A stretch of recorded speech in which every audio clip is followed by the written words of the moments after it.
Muy buenas noches amigos del Club Cuántico, bienvenidos a un nuevo programa. Hoy estamos nuevamente junto a Marco Corgini para llevarles un interesante tema de conversación. ¿Qué tal, Marco? Hola Ingrid, así es, para hablar de ciencia, tecnología y mucho más, una vez más en el Club Cuántico, aunque salga redundante.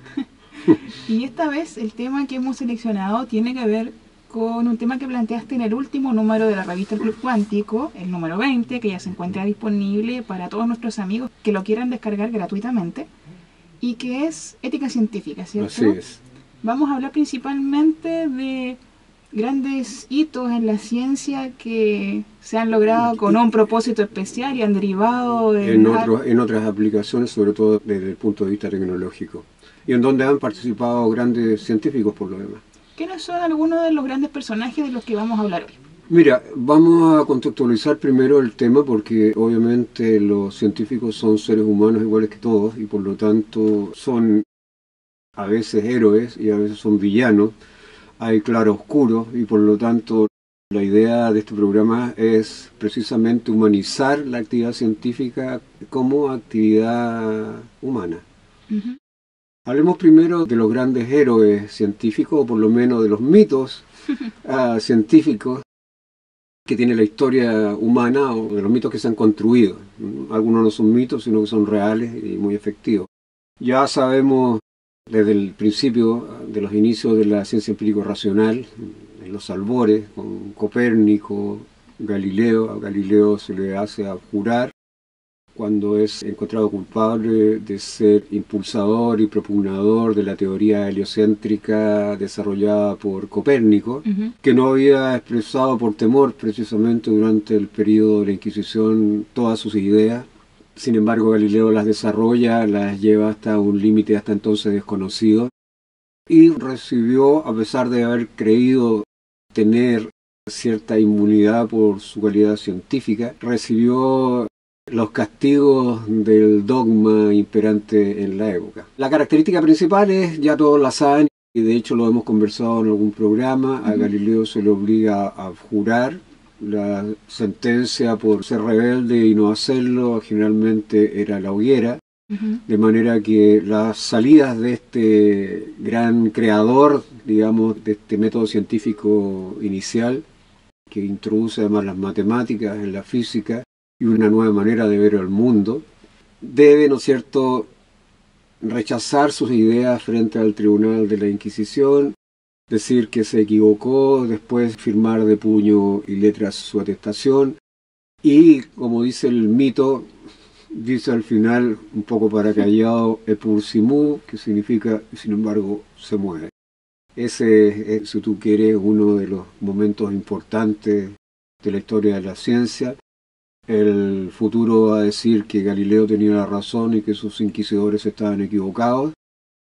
Pero, de todas maneras, si uno lo mira desde el punto de vista humano, este es un fenómeno que se va a repetir no solamente en esta época, sino que mucho más adelante.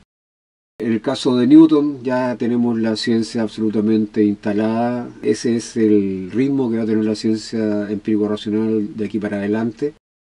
Y por lo tanto hay instantes, sobre todo a fines del siglo XIX, principios del XX, que van a ser significativos y nos van a dar una idea de este fenómeno emergente, de sus aplicaciones y de las posiciones que toman diferentes personajes en este escenario tan singular. ¿Qué otras muestras podría decir tú en tiempos ya más modernos acerca de este tema de la ética científica y grandes logros? Sí. Habíamos comentado que vamos a hablar de también grandes logros que han derivado en usos Sí, que no estaban presupuestados. Ya conversamos, por ejemplo, en este problema de las grandes purgas que hubo en su momento en la Unión Soviética entre el año 36 y 38, que no fueron solamente para científicos, sino que para muchos habitantes de este gran país, motivados por ciertas razones históricas, por lo demás. Entre ellos contamos a Vavilov, que fue el introductor de la genética, que se consideraba una ciencia burguesa, capitalista en esa época. La mecánica cuántica también tuvo problemas para ingresar. Afortunadamente, el poder construir bombas atómicas hace necesaria la introducción de esta teoría. Por lo tanto, un principio de realidad fue el que primó finalmente y la teoría fue aceptada, o por lo menos soportada por razones prácticas. Junto con ellos hubo un conjunto de otros científicos que tuvieron que sufrir, ¿no es cierto?, represión. Bueno, el físico Lev Landau, que fue condenado a 10 años, y finalmente liberado también por sus capacidades científicas y por una cuestión de necesidad más que por una cuestión legal. Eso es lo que podemos decir en general. Korolev, por ejemplo, que fue el impulsor de la carrera espacial rusa, soviética, también estuvo condenado a 10 años. Esto es notable porque todos estos personajes históricos después van a tener una tremenda relevancia para sus propios países. Korolev junto con Wernher von Braun son los hitos más significativos en materia de carrera espacial, no solamente en la Unión Soviética, sino que después en Estados Unidos. Pero esa es la parte heroica, ¿eh? Y hay mucho más respecto a esa parte heroica. Fíjate que el mismo Darwin, durante un largo periodo, cuando trata de instalar este nuevo discurso científico que va a culminar con la teoría de la evolución, que es quizás una de las teorías más importantes en la historia de la humanidad, va a sufrir grandes ataques de sus detractores y de los dogmas imperantes en la época. Es decir, el avance de la ciencia no es ajeno a las dificultades que tienen todos los avances históricos, todos los grandes cambios y todas las grandes revoluciones, sobre todo intelectuales, en cualquier lugar del mundo, dependiendo de las condiciones objetivas en las cuales viven. Un periodo importante de la historia reciente, digamos, en el que se dio mucho el caso de grandes descubrimientos que tuvieron un uso bastante diferente al que tenían proyectado al principio. Es el tiempo entre la Primera y la Segunda Guerra Mundial. Me gustaría que nos comentaras un poco de eso. Ahí es donde es uno de los casos en donde los científicos se transforman en villanos. Y te voy a comentar uno de los casos más impactantes.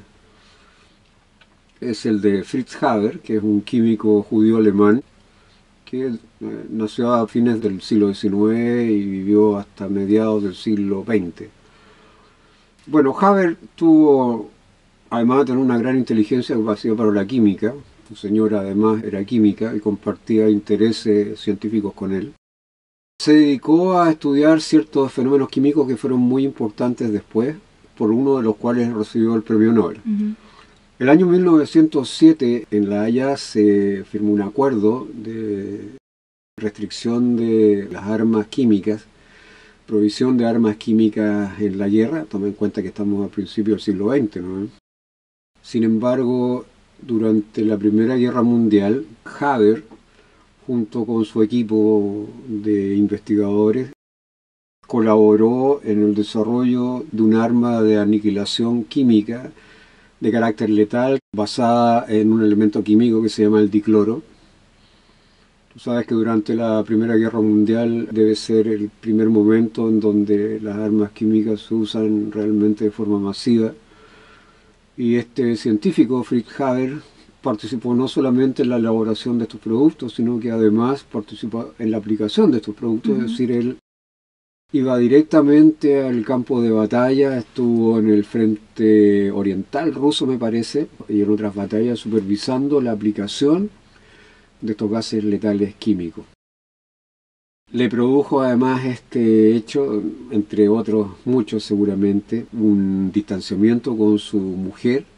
Una de las causas que se presumen produjeron el suicidio de su señora fue precisamente este acercamiento de Haber a la guerra directamente y el hacer utilización de la ciencia para fines bélicos. Las ideas de Haber son bien especiales, es de un nacionalismo exacerbado, hay que ubicarse en la época también. Claro. Él declara que en tiempos de paz el científico es para el mundo, para todos los hombres, para la humanidad, y en tiempos de guerra es para su patria. Por lo tanto, eso yo creo que da cuenta, su carácter, lo su demuestra, sí, demuestra cuál es su carácter y cuáles son sus intenciones reales. De hecho, él es nombrado oficial alemán en este periodo, siendo un científico, creo que es uno de los pocos que fue nombrado oficial y que participó en el campo de batalla directamente con las armas químicas que él mismo creó. Lamentablemente, el mundo da sus vueltas.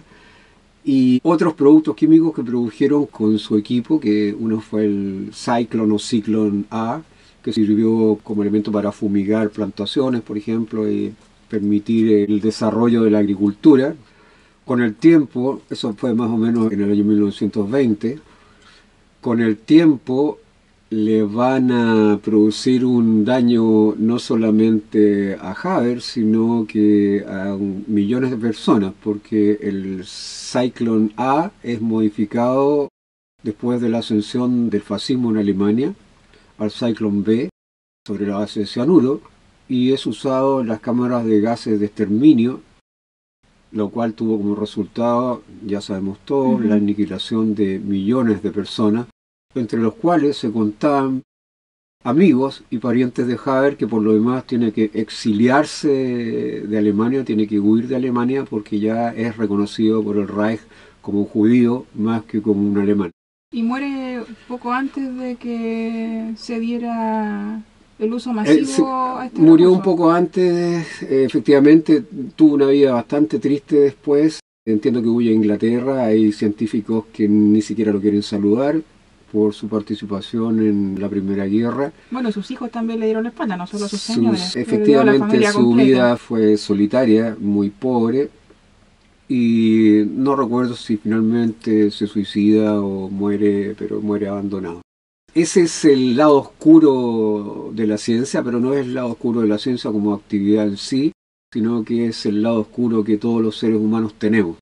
¿Ah? Por eso dije al principio que el científico no es diferente del resto del mundo, y si uno quiere tener esa imagen del físico como Einstein, de pelo ondulado, anciano, con una sonrisa, la verdad es que los científicos tienen los mismos avatares o sufren los mismos avatares, tienen las mismas desilusiones y los mismos defectos que todo el resto de nosotros los seres humanos. Este no es el único caso. Durante la Segunda Guerra Mundial, en Peenemünde, Wernher von Braun fue uno de los líderes del grupo que construyó las B-2 que finalmente terminaron siendo utilizadas para atacar a los aliados, y principalmente a Inglaterra, y matar a miles de personas. Recordemos que tanto él como Korolev después van a ser importantes en el desarrollo de la carrera espacial en Estados Unidos, uno, y en la Unión Soviética el otro. En el caso de von Braun, después de la guerra, debido a sus conocimientos científicos, va a terminar trabajando en la NASA y siendo parte importante del programa espacial norteamericano. Este no es el único caso. También durante la Segunda Guerra Mundial, tú sabes que para desarrollar las estrategias y las técnicas nucleares que permitieran la construcción de un arma de destrucción masiva, hubo dos grandes polos. Uno fue Estados Unidos a través del proyecto Manhattan, en donde hubo conocidos físicos, muchos de ellos ganadores de premios Nobel. De hecho estuvo Oppenheimer en esta empresa. Y en el caso de Alemania, el Club del Uranio, liderada por Heisenberg, el famoso científico del principio de incertidumbre y uno de los creadores, junto con Bohr, etcétera, Pauli, de la mecánica cuántica. Ambos, todos desde distintas posiciones ideológicas y de distintas posiciones filosóficas. Nos comentabas sobre estos casos de personajes también que lograron insertarse en otros países y también ir logrando nuevos avances históricos que dieron origen a otro tipo de bombas. Claro, bueno, en el caso del proyecto Manhattan, por ejemplo, uno de los argumentos, tú sabes que las bombas finalmente se lanzaron sobre Hiroshima y Nagasaki, matando miles de personas en lugares que no eran militares. Exacto, sí. Uno de los argumentos dados por algunos de los científicos que participaron del proyecto era que se les había prometido que esas armas iban a ser usadas en lugares desiertos como demostración. Exacto, sí. Pero obviamente cuando tú estás creando un arma, entiendes que eventualmente esa arma va a ser usada. En el caso de Alemania, se supone que hay una historia, un mito también, que dice que Heisenberg con sus colaboradores, por principios morales, trataron de retrasar el avance de las investigaciones de tal manera que no pudieran producir la bomba. Hay un célebre encuentro entre Bohr, que había sido el profesor de Heisenberg en algún lugar, que parece que les produjo finalmente un distanciamiento permanente, no muy esclarecido. Heisenberg explicó que en realidad ellos habían tratado de demorar la bomba, nunca queda claro. La verdad es que es difícil dar una explicación efectiva respecto del problema, pero está claro que si tú estás trabajando en un tema como este y lo aceptas, estás aceptando los riesgos que se implican. Hay cuestiones éticas obvias involucradas en esto, y vuelvo a lo de Haber, vuelvo a hablar de que hace ese comentario cuando el científico En tiempo de paz es para la humanidad y en tiempo de guerra es para su patria, parece no estar tan lejano de la realidad incluso hoy día. Hay otros ejemplos notables, más actuales, pero creo que no vale la pena decirlo. Hay cuestiones éticas de otra naturaleza también. En este tiempo, sí, mira, ver hay varios puntos que ya tienen que ver con discusiones de cosas científicas actualmente. Por ejemplo, una que está muy en boga es esta que tiene que ver con el cambio climático. Más que nada no por el cambio climático, sino por el tenor y el tono en que la discusión se ha planteado, sobre todo por la irrupción masiva de la política en el terreno de los científicos y de los científicos en el terreno de la política de una manera que no es, por lo menos de mi punto de vista, la más adecuada.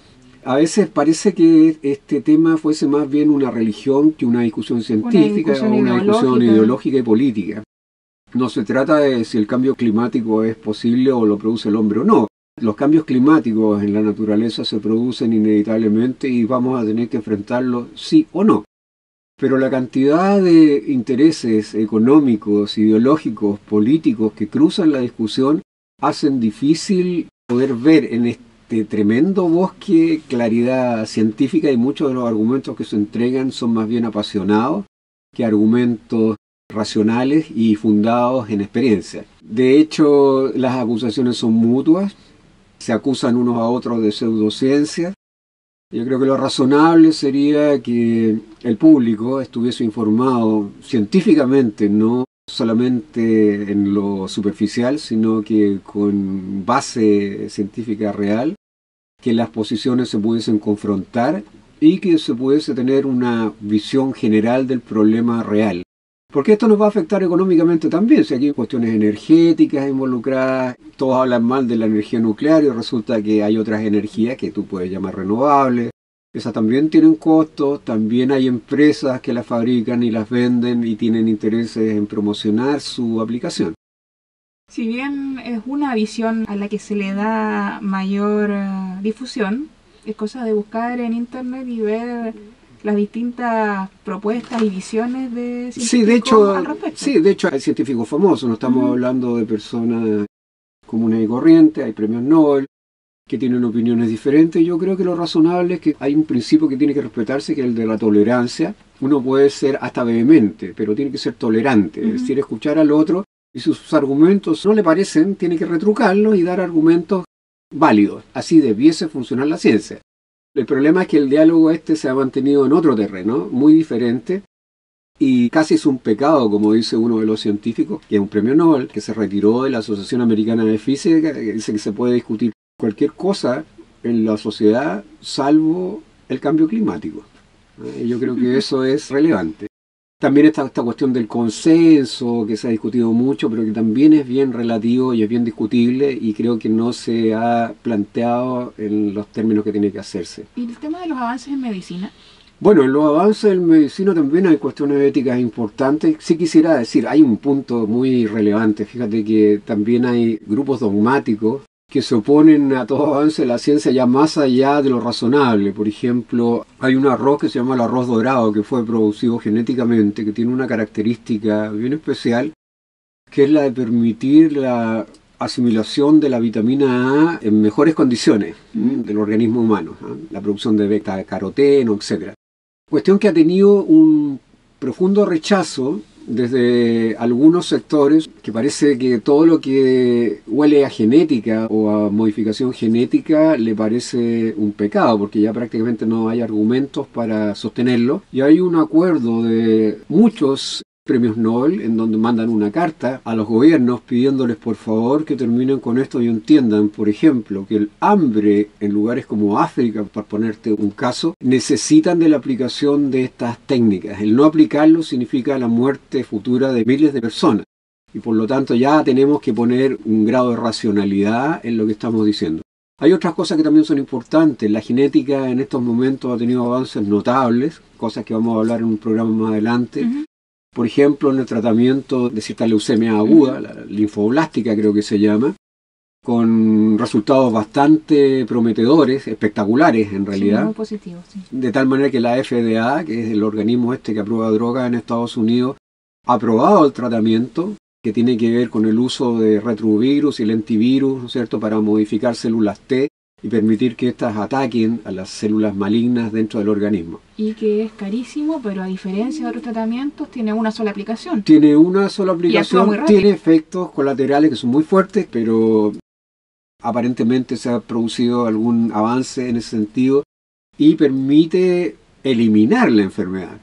Ahora, ¿cuál es el problema con los retrovirus? Es que son potencialmente oncogénicos y por lo tanto el método tienes que construirlo o desarrollarlo de tal manera de reducir esa capacidad oncogénica, porque puedes curar algo y eventualmente producir una variedad diferente y por lo tanto de ahí también hay un problema ético que hay que enfrentar, porque estos, bueno, todos entendemos, son producidos por laboratorios muy grandes y que tienen que tener retorno económico, de tal manera que siempre hay que estar vigilante a este tipo de cosas. Pero yo creo que lo importante es que el público esté informado desde el punto de vista científico realmente y no sea una información parcial como la que vemos la mayoría de las veces en la televisión. Marco, y antes de terminar el programa de hoy, queremos contarles a nuestros amigos que nos están escuchando a través de Radio Universitaria FM, porque los amigos de YouTube ya deben haber visto un libro que nos está acompañando en el estudio y que se llama Vínculos, Divergencias y Relaciones. Ensayos sobre ciencia, tecnología y sociedad, cuyo editor es Pedro Reyes García. Él es director de la Escuela de Periodismo de la Universidad de Santiago de Chile. Así es. Y tiene una participación muy especial con un capítulo sobre ciencia de Marco Corgini.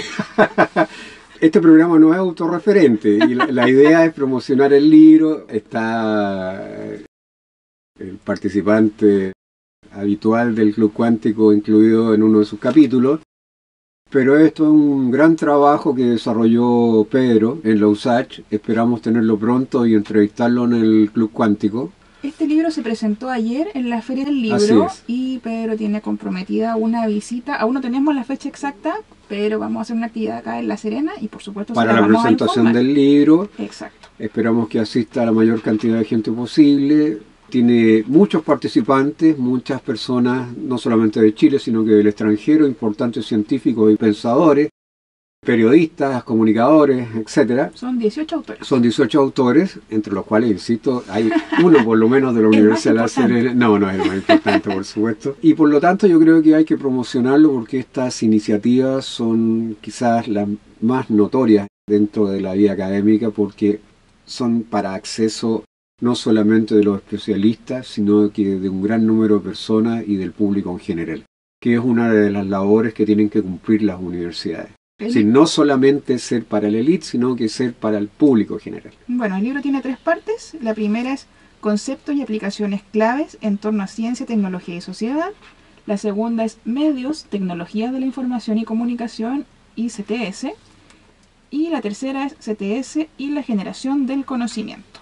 Así es. Así que cuando tengamos la fecha, les vamos a dar a conocer el lugar y el día en que se va a presentar este libro para quienes puedan y quieran participar. Y los dejaremos a todos invitados, por supuesto, al lanzamiento del libro, al programa del Club Cuántico en donde esté Pedro y nos puede contar un poquito del contenido, no de mi sección porque yo me voy a restar, pero que nos hable un poco de lo que ha significado esta obra para él. Y yo podré decir lo que significa en general. Estamos terminando entonces el programa. Así, yo quiero decir una cosa antes. ¿Sí? A propósito que hablamos al final de genética, vamos a tener un programa especial para tratar el problema de genética y cómo se usa esta nueva herramienta, este nuevo instrumento, el poder que tiene y las maravillas que implica en el tratamiento de enfermedades. Muy bien, entonces estamos cerrando el programa. Muchas gracias por habernos acompañado y en 15 días más estamos de regreso. En 15 días más nos vemos en este su Club Cuántico. Buenas noches. Buenas noches.